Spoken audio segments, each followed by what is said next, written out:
In 2019, for the 6th consecutive time, Mercedes have won the Constructors and Drivers title double. An accomplishment that has rarely been done in Formula 1, and when it has been done, it's been done by the most successful teams in history. And surely this Mercedes team has to go down at the absolute least as one of the greatest teams in Formula 1 history. But are they the greatest team in Formula 1 history? Well, in today's video, I'm going to analyse exactly that and look at how they have come to be the most dominant team in Formula 1 right now, what makes them so great, and how they compare to other great teams in Formula 1 history. So if you want to find out from me if I think Mercedes are the greatest team in Formula 1 history, then make sure to check out this video. All before though we get into how great they are right now, we first must look at the story behind the success. And as well, before we really get into this video, I need to clarify that I'm going to look at the history of Mercedes in Formula 1 up until their dominant period, not the history of the Brackley team. Because of course, before Mercedes inherited the Brackley team, they were previously Brawn and Honda and BAR and Tyrrell. But let's be honest, without the money that Mercedes put in, I don't think the Brackley team would be anywhere near as successful as they have been. So this will be concentrating on the Mercedes-Benz company in Formula 1. Now, of course, after then withdrawing from Formula 1 in 1955 after the horrific crash at Le Mans, they returned to Formula 1 in 1994 officially. Only though as an engine supplier at the time to Sauber, and later in 1995 they supplied Mclaren instead. And before they got to winning world championships later on in the late 1990s, those first years with McLaren were very difficult, but they made progress year on year. And eventually got to the point where they could win races, and then got to the point where they could win races very dominantly and win world championships. As vitally with Mercedes power, McLaren won the Drivers and Constructors title in 98 and the Drivers in 99. But then into the early 2000s, it wasn't quite that successful, the McLaren-Mercedes partnership, in terms of winning world championships. But they were still winning races basically every season and competing for race victories most of the time. And even in a couple seasons in 2003 and 2005, McLaren-Mercedes could compete for the world championship, but the unreliability at the time of the Mercedes V10 cost them a lot.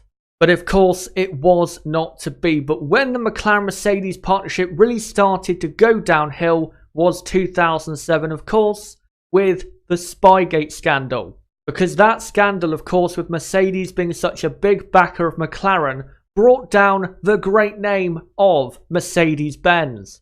And so after 2007, the two started to grow apart, and eventually after Brawn won the World Championship in 2009, Mercedes bought the Brackley team and made it their own works team. And of course they had the goal of winning races and eventually winning world championships. But again, in a similar way to McLaren in the mid to late 90s, it was a very difficult period before they really started winning. As in 2010, 2011 and 2012, despite having a lot of money and a lot of great people working at that team, they were not producing the type of cars and the type of results they should have. But because they knew they couldn't win in the V8 era, they made a very smart decision in building for the new V6 turbo hybrid era that was coming in 2014. And they started work on that way before Ferrari and Renault and of course Honda. And developing the new V6 power units early on really did pay off for them, as by 2014 they had by an absolute country mile the best car, and they were the best team in Formula 1. As in 2014, 2015 and 2016, it was a rare sight that a Mercedes car was not winning the race, if not getting a 1-2 finish. And beating them on pure pace was near impossible. But the showcase of how great this team really is came after the new regulations for 2017. Because these new regulations were basically built to try and close the gap between Mercedes and the rest. And that did happen, as Ferrari and Red Bull in 2017 and 2018 were a lot closer to Mercedes than they were before. But still, due to being very consistent and being such a great and hard-working team, they still came out on top in those 2 years. But then in 2019, there was yet another new set of regulations, but again, they hit it out of the park. But this time, they hit it out of the park big time as they turned up in 2019 with clearly the best car. And really, since the first race of 2019, there's not really been any doubt as to who the world champions were going to be. And that is a brief history of Mercedes-Benz in Formula 1 since 1994 when they finally returned. But what is it that has made this team just so great and so hard to beat since 2014? Because it's not just that, in the years before 2014, they were able to concentrate on the new set of regulations coming for 2014 a lot earlier.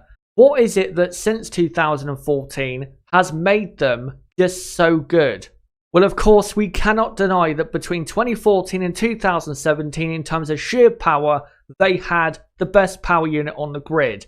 And that is mostly the reason why in 2014, 15 and 16 they did have the best car. The aerodynamic side wasn't that great at times in certain races, at certain tracks in certain years, but the power unit was so fantastically designed that they were able to dominate. But also the reliability of that power unit has been a very important factor, especially since Ferrari have overtook this team when it comes to sheer power. And of course, the reliability they have is such an important factor for any team in any era to win a race or a world championship. It's been very rare that teams in Formula 1 history have had poor reliability and still won the world championship. If you don't have it, your chances are very limited. The reason though that after the new set of regulations in 2017 with the aerodynamics, Mercedes were able to stay on top is because of the sheer quality of their technical department. Now, of course, between 2014 and 2016, they had Paddy Lowe, who is a good designer if he does have a good team and good backing around him. But if you look at the Mercedes cars in those years, it probably wasn't the best car all the time when it came to aerodynamics. But again, the reason they've been able to stay on top since 2017 is because they have massively improved the technical department by bringing in designers Aldo Costa and James Allison, designers who have won races and world titles before. And year on year, the aerodynamic package that Mercedes have brought since 2017 has improved to the point now where without a doubt they have the best aerodynamic package on the grid. And if you look at their technical department right now, it is probably the best in Formula 1. They don't have the best designer in Formula 1, who of course is Adrian Newey. But in terms of the technical department as a whole, they have the best in Formula 1. And that is why they've been able to replace their previous advantage in straight line speed with now an advantage of grip. One that Ferrari and Red Bull at the moment can't live with. But also, we cannot deny that the people that have ran this team or been the higher ups in this team since they came back into Formula 1 as a works team have really helped this team become the dominant team they are. For example, Ross Brawn really did build the very successful Mercedes team we saw in 2014 and 2015 because he put the groundwork in place before he left the team at the end of 2013 for that team to go on in the new V6 era to be the most successful team in the sport. And his decision making in terms of bringing in Lewis Hamilton and focusing on development for 2014 was so vital for this team being as great as they are. Another man that did contribute a lot, who is sadly no longer with us, was of course Niki Lauda. Someone who was also vital in bringing in Lewis Hamilton, who is right now of course the best driver in Formula 1. And also with Ross Brawn in those earlier days helped shape what this team was going to be. Now with Toto Wolff, who of course is the team principal of Mercedes, I think in the first 2 or 3 years he really did have a difficult job in terms of handling the two drivers, but in terms of handling the way the team worked, it wasn't too hard. Because again, the groundwork for that success was put in really before he became the team principal. But his quality has really shown probably since about 2016 in terms of the decisions he's made in terms of drivers and the way he has evolved this team. By again improving the technical department, keeping a very solid and good driver partnership, and being able to run the team with an iron fist. And last of all is the drivers. Not that they are the last important thing in terms of how great this team is, but let's be honest, without the great team and car behind them, they wouldn't have that much to work with. But in giving Lewis Hamilton especially the great car and the great team he's had since 2014, they've allowed Lewis Hamilton to excel to a level that we didn't think was really possible with him. As since he won that first World Championship in 2014 for the team, he has really excelled to an all-time great level by dominating in 2015. Yes, 2016 was not too great, but in 2017 and 2018, he had a very tough challenge from Ferrari and Sebastian Vettel, but still overcame it. And has also shown his sheer quality in 2019 as well. What really did help though in terms of keeping the team at a dominant level in the first few years was having a very competitive driver lineup in Lewis Hamilton and of course Nico Rosberg. Because those two were two drivers who were so ultra competitive and were pushing one another to, at times, another level. So even if the car at times was not quite quick or quick enough compared to how they wanted it to be, the drivers could still excel to another level. Yes, a couple times they did lose races because of how intense it got, but it did also help the team be as great as they are. And with Valtteri Bottas replacing Nico Rosberg in 2017, what the team have had since 2017 is a very similar working partnership to what Ferrari had in Michael Schumacher and Rubens Barrichello. Two drivers who are very consistent and fast and again have a good working relationship. One with each other and two with the entire team. And all of that has helped contribute to the consistency of the Silver Arrows. But enough talk about how great this team is. Are they the greatest in F1 history? Well, let's first take a look at the greatest teams in Formula 1 history and how they compare. So first off, we'll look at Lotus, who dominated really Formula 1 between 1963 and 1978. As plenty of times in that period, they produced cars that were the cutting edge of Formula 1 and were so far ahead of other cars in Formula 1. As team boss Colin Chapman at the time came up with plenty of new, interesting and innovative designs. One of them of course being ground effect, which is why they dominated in 1978. But if you do look at that 15-year period, they were absolutely the most consistent in Formula 1 in terms of being consistently fighting at the top.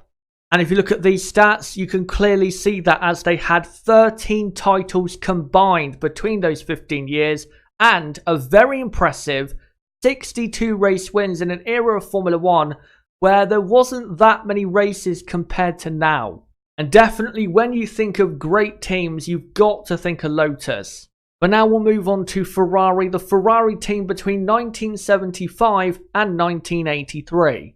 Now I know the two dominant periods of Ferrari and Lotus do cross over, but Lotus's dominant period was coming to its end around 1977 and 1978, and Ferrari's was only starting to really begin in, 75, 76 and 77. Now this dominance period for Ferrari is more so in titles than it is, sheer pace of the car and race victories.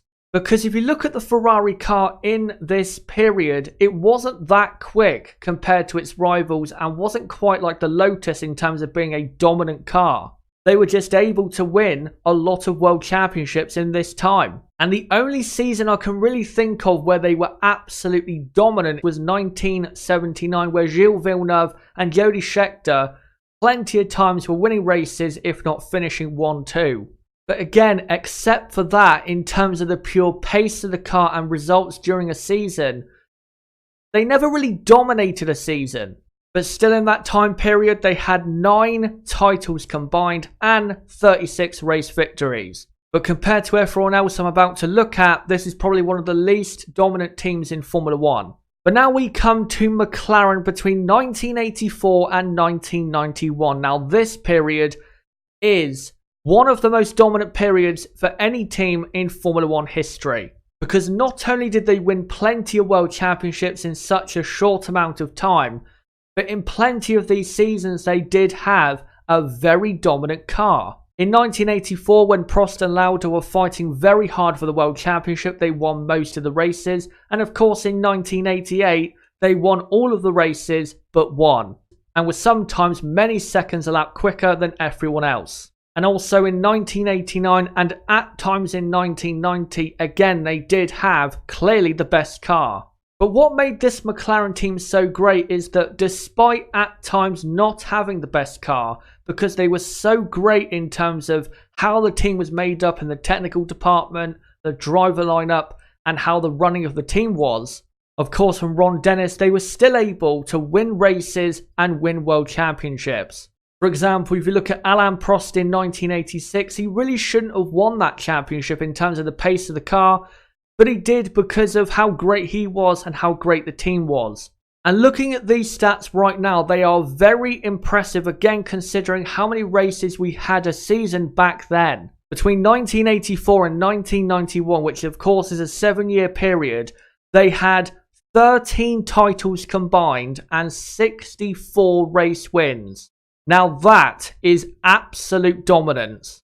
And honestly, I think this time period for McLaren doesn't get talked about enough in terms of how dominant McLaren were between 1984 and 1991. Plenty of people like to talk about 1988, but again, if you look at between 84 and 91, they were really dominant.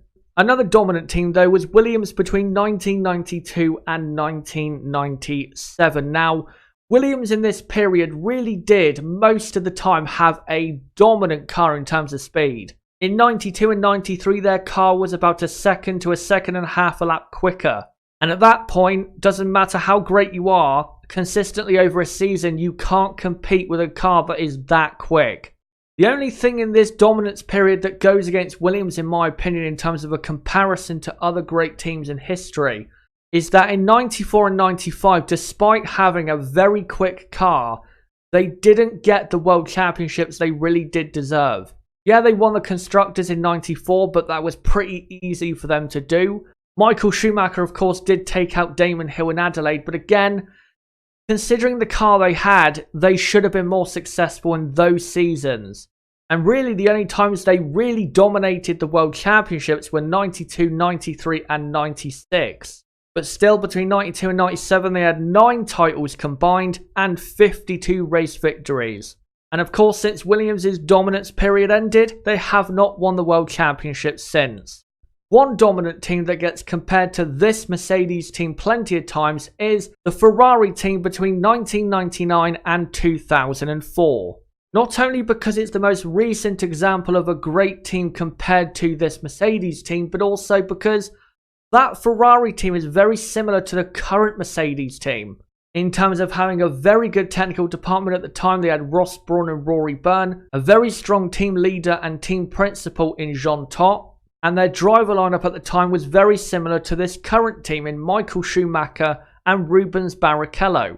Now, if you look at this time period, Ferrari did not always have the best car all the time compared to, say, McLaren in certain seasons and Williams. But what made Ferrari so dominant in this period was reliability. They finished so many races in this period, but also consistency. Because again, even if they did not have the best car that weekend, they were the most consistent, most reliable, and sometimes they won out of sheer consistency. And of course, it didn't hurt that much that they had Michael Schumacher at the wheel, a driver that basically built Ferrari into what it became. But in this period, they won 11 titles combined and 63 race victories. Now, even though this Ferrari team gets compared a lot to the Mercedes team right now, I don't consider this Ferrari team to be the closest competitor to Mercedes in terms of who is the greatest team in F1 history. To be honest, I do think the McLaren team between 84 and 91 was probably slightly better than this Ferrari team, because the McLaren team had a better driver lineup and more of a dominant car in terms of speed. But still, that Ferrari team was pretty special. And the final dominant team is Red Bull between 2010 and 2013. Now, this team, despite winning the World Championships they did, they weren't actually that dominant in terms of, say, 1-2 finishes and actual results.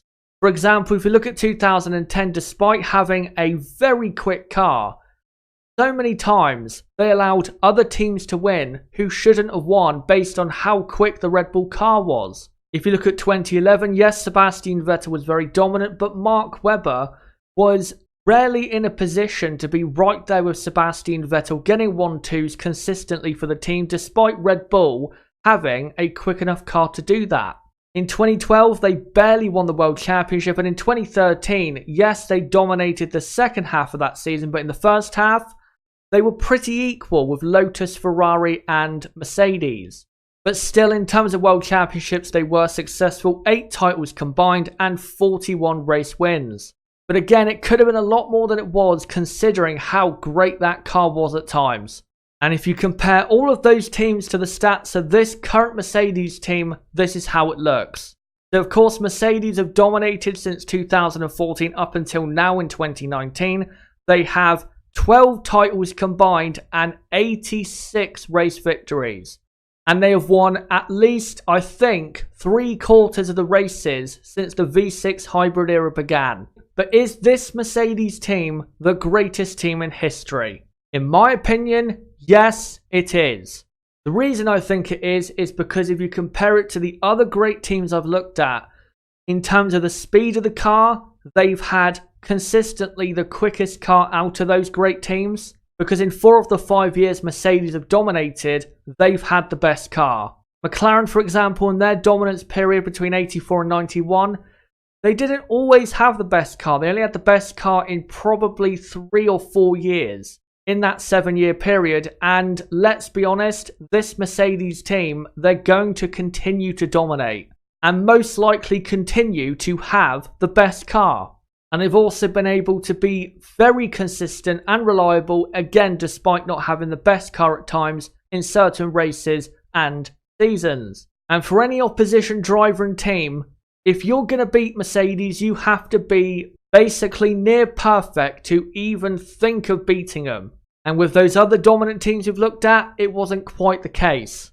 But also, one final thing is that compared to those other great teams, if you look at the percentage of race victories Mercedes have had since 2014, if you compare it to those other great teams, you know, Lotus, Ferrari twice, McLaren, Williams, and Red Bull, Mercedes have been the most dominant. And it's not like this Mercedes team is going to stop dominating at the end of 2019. They're probably going to dominate for another 2 or 3 seasons at least. So even if you disagree now that they are the greatest team in history, they're going to be it anyway. But right now, I think they are the greatest team in Formula 1 history, and congratulations yet again to them for winning 6 consecutive Constructors and Drivers titles. I know plenty of people out there do hate Mercedes because of how dominant they have been, but in a similar way to Ferrari in the early 2000s, I think once they stop dominating in many years to come, we are going to look back at this team in a very fond way for how great they were. But guys, let me know in the comment section down below, do you think this Mercedes team is the greatest team in history? If so, let me know why. And if you don't think they are, again, let me know why. And let me know if you don't think this Mercedes team is the best in history, who is, in your opinion, the best team in history? And also, just so you guys know, second to Mercedes, in my opinion, is McLaren between 1984 and 1991. But yep guys, that is it for this video, but don't forget to subscribe for more coming up on the channel. Early next week I'll have another video about Red Bull and Honda. And also don't forget to like this video as well. But until that video on Monday guys, it has been me, ChazzaHD. Goodbye.